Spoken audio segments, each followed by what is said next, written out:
Okay. So అందరికి నమస్కారం అండి. నేను నిన్ననే సినిమా చూడడం జరిగింది. ముందుగా ఈ సినిమాతో సక్సెస్ అందుకున్న చెర్రీ గారికి ప్రొడ్యూసర్గా కంగ్రాట్స్ చెప్తున్నాను నేను. మీరు ఇంక ఇట్లనే చిన్న సినిమాలు చాలా తీయాలని కోరుకుంటున్నాను.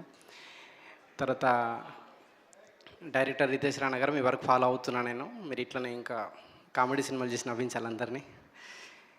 తర్వాత సింహ ఇట్లాంటి సినిమాని మీరు ఇంత బాగా మోసినందుకు మీకు కంగ్రాట్స్ అండి.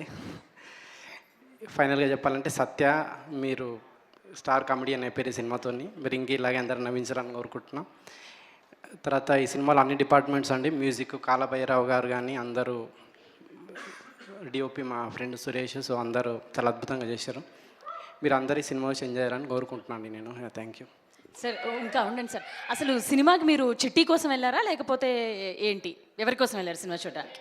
నేను చెర్రీ గారి ప్రొడ్యూసర్ కోసం వెళ్ళాను నేను. ప్రొడ్యూసర్ కోసం అంటే నెక్స్ట్ సినిమాని లైన్లో పెట్టుకోవడానికి, అంతేనా? అంతే అంతే. ఓకే. సో మీకు ఎలా అనిపించింది అంటే జాతిరత్నాలు లాంటి బ్లాక్ బస్టర్ హిట్ని ఆ టైంలో, ఆ మధ్యకాలంలో అసలు సినిమాలే లేకుండా ఉంటే జాతిరత్నాలు అనేది థియేటర్స్లో వచ్చి నిజంగా ఒక బాంబ్ బ్లాస్ట్ లాగా అందరు నవ్వుకున్నారు. సో ఈ సినిమా మీకు ఎలా అనిపించింది? ఆ రైటింగ్ కానీ లేకపోతే రితేష్ గారి రానగారిది అది ఎలా అనిపించారు?